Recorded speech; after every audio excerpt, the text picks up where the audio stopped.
नमस्कार मित्रों, आज मैं एक कहानी सुनाने जा रहा हूँ। तिब्बत के महान संत मिलारेपा की कहानी और खतरनाक तांत्रिक मिलारेपा।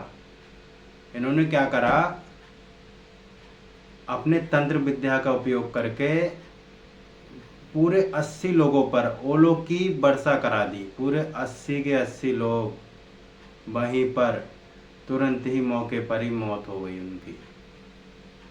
तो नमस्कार मित्रों, ये हमारा YouTube चैनल है स्वामी पूरन जी के नाम से। इसको आप सब्सक्राइब करें और लाइक करें, शेयर करें, कमेंट करें। एक बहुत ही संपन्न परिवार में इनका जन्म हुआ।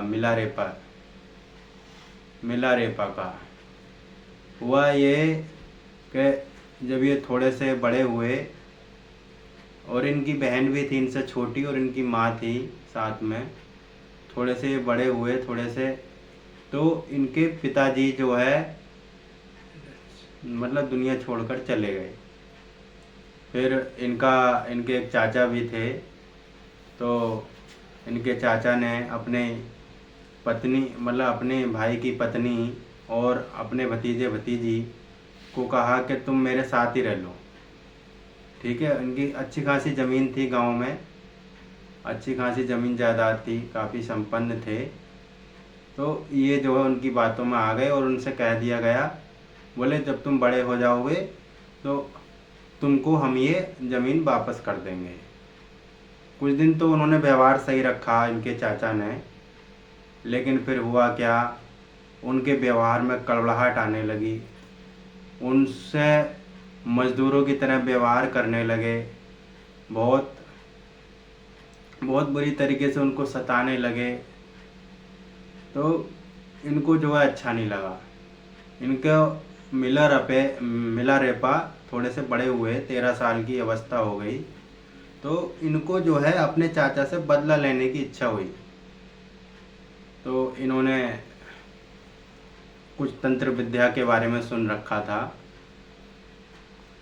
थोड़े थोड़े और बड़े हुए। जब ये 16 वर्ष की अवस्था में तंत्र विद्या सीखने चले गए। तंत्र विद्या सीख के जब आते हैं तो देखते हैं इनकी जो माँ थी वो भी इस दुनिया में नहीं रही, और इनकी जो छोटी बहन थी वो भी इस दुनिया में नहीं रही। अब इनके अंदर और गुस्सा आया, बोले अब तो इनको छोड़ूंगा नहीं। वो मौके की तलाश में थे और अपनी तंत्र विद्या का प्रयोग कर रहे थे। कुछ दिन और बीते, फिर इनके चाचा के लड़के की शादी का समय आया। इनके चाचा के जो लड़का था, इनका चचेरा भाई, उसकी शादी का समय आया। अब होता क्या है, ये एक कमरे में बैठे थे शांत बिल्कुल, और अपनी तंत्र विद्या का प्रयोग कर रहे थे। सीख चुके थे, माहिर थे, बहुत आगे की इन्होंने विद्या सीख ली थी।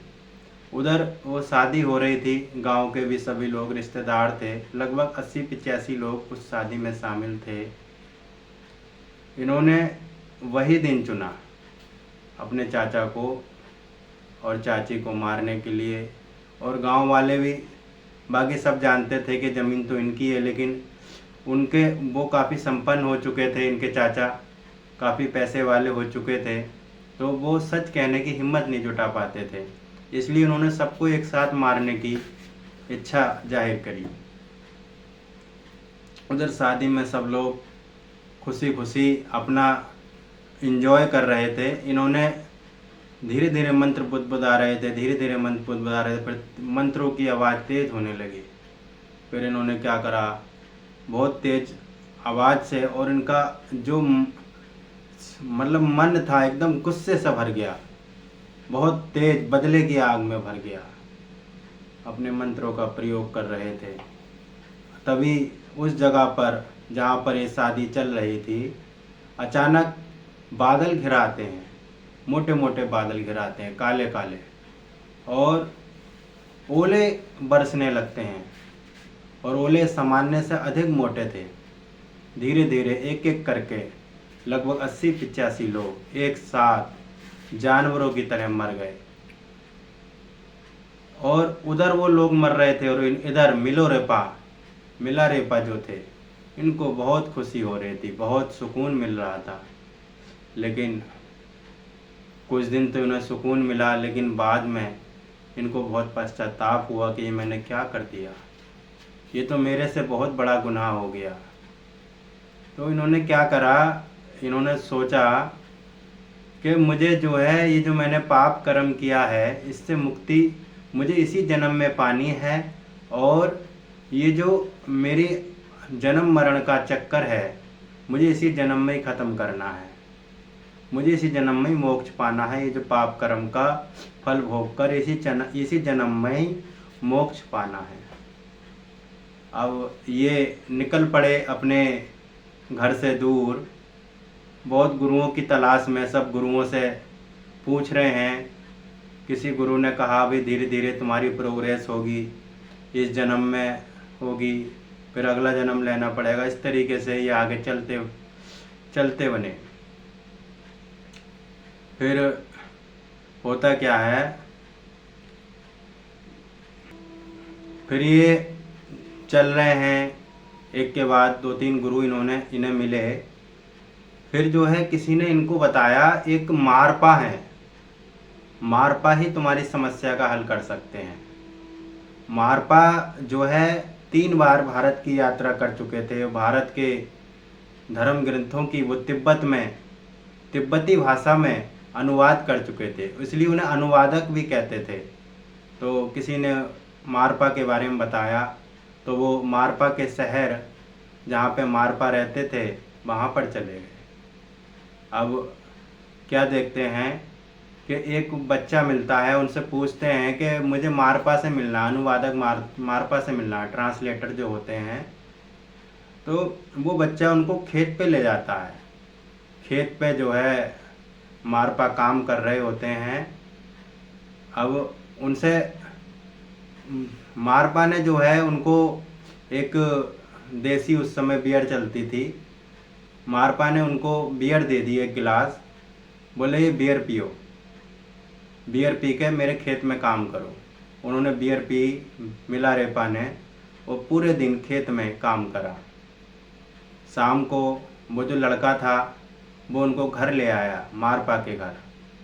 तो मारपा के घर जब ले आया तो उनको बाद में पता चला ये जो लड़का है ये और कोई नहीं, मारपा का ही लड़का था। तो अब होता क्या है, अब ये मिलारेपा जो है मारपा से पूछते हैं, मैंने ऐसे ऐसे कर दिया है और मुझको जो है इसी जन्म में ही मोक्ष चाहिए, इसी जन्म में ही ज्ञान चाहिए। अब मारपा ने कहा तुमको ज्ञान चाहिए तो तुमको जो है रहने का और खाने की व्यवस्था अलग करनी होगी। अगर तुमको रहना है, सिर्फ यहाँ खाना है, तो ज्ञान नहीं मिलेगा।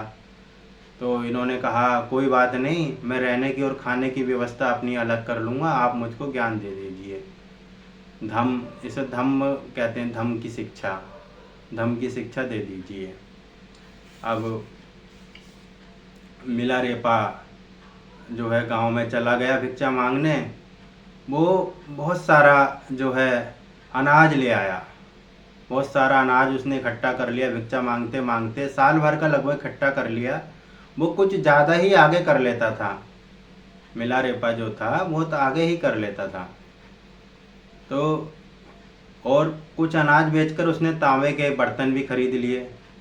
अब जैसे ही वो अपने गुरु मारपा के घर पर आता है, तो मारपा जो है भोजन कर रहे थे दोपहर का, उसने एकदम से ही धम्म से ही बर्तन और अनाज का बोरा एकदम ज़मीन पर पटक कर मारा।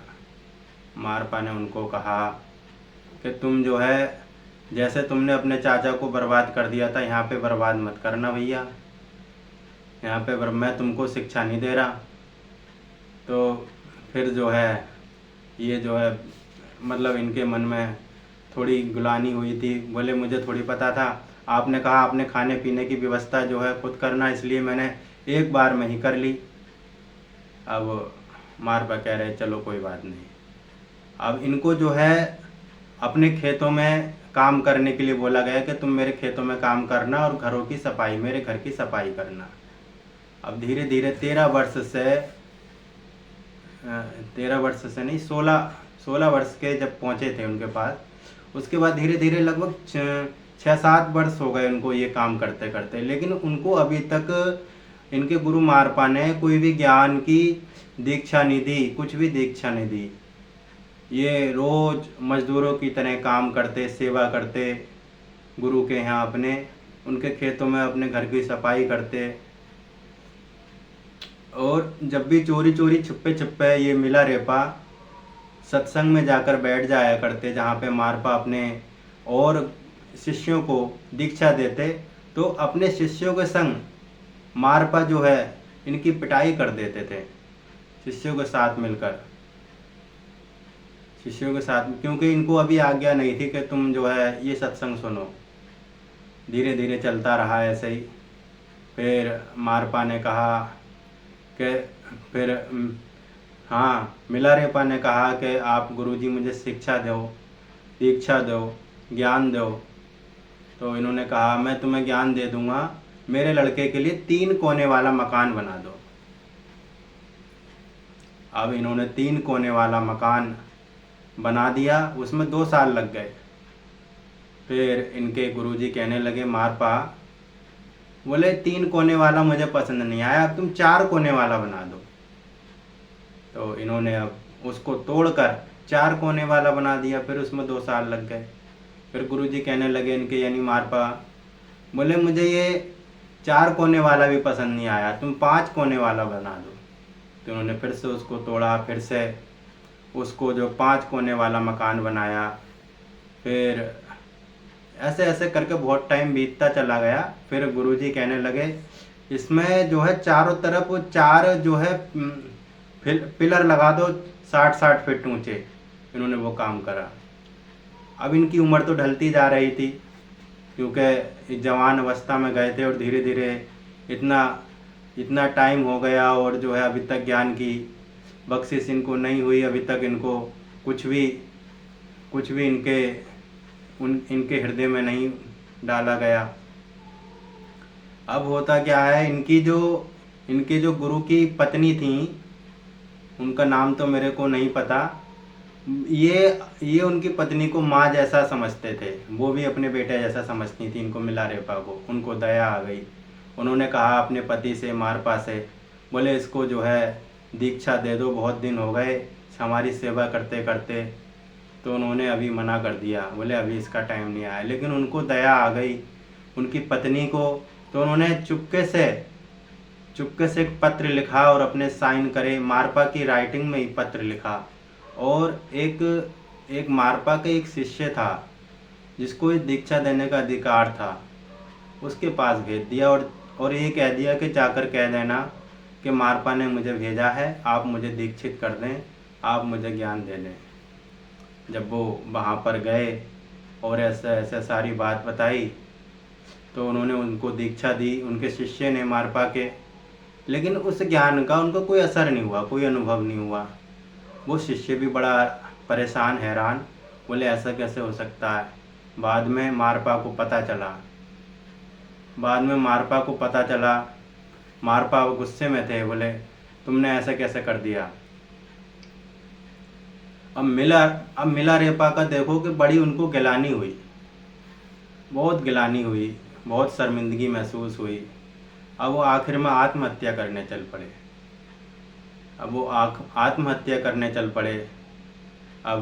अब जो उनके गुरु मारपा थे वो उनके पास गए, बोले चलो मैं तुम्हें दीक्षा दूँ। अब जो है होता क्या है, अब इनको दीक्षा दी, इनके गुरु मारपा ने इनको दीक्षित किया, अनुभव हुआ। थोड़ा टाइम बीता, फिर एक देवी इनके प्रकट हुई, डाकनी नाम की। डाकनी ने कहा कि अभी तुमको जो है दीक्षा दी गई है वो अभी पूरी नहीं हुई है। अभी मारपा से कहो कि पूरी तरीके से जो आखिरी उपदेश है, जिससे मैं इस जन्म मरण के चक्कर से छूट जाऊं, आखिरी उपदेश मुझसे कहें। अब इन्होंने ऐसे ऐसे पूरी बात बताई अपने गुरु मारपा से। तो मारपा ने कहा कि जितना मुझे पता था इतना मैंने बता दिया।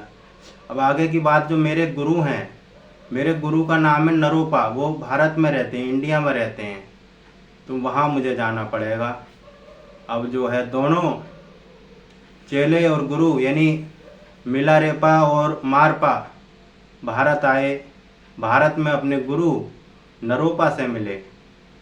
अब नरोपा ने उनको मिलारेपा को वो आखिरी शिक्षा दी। अब कहते हैं, कहानी तो ये कहती है कि जो गुरु मारपा थे बाद में उनके मिलारेपा के शिष्य बन गए। जो पहले गुरु थे, जिस व्यक्ति के गुरु थे मिलारेपा के, वो मारपा जो है उनके शिष्य बन गए। तो हमें ये कहानी से सीखने मिलता है कि गुरु का दर्जा बहुत ऊंचा है। गुरु ही इस भवसागर से पार करा देता है। और आपको ये कहानी पसंद आई हो तो इसको शेयर करें, लाइक करें, कमेंट करें और सारे दोस्तों को भी बताएं। हमारे चैनल के माध्यम से बहुत बढ़िया आध्यात्मिक बातें अपलोड की जाएंगी। धन्यवाद।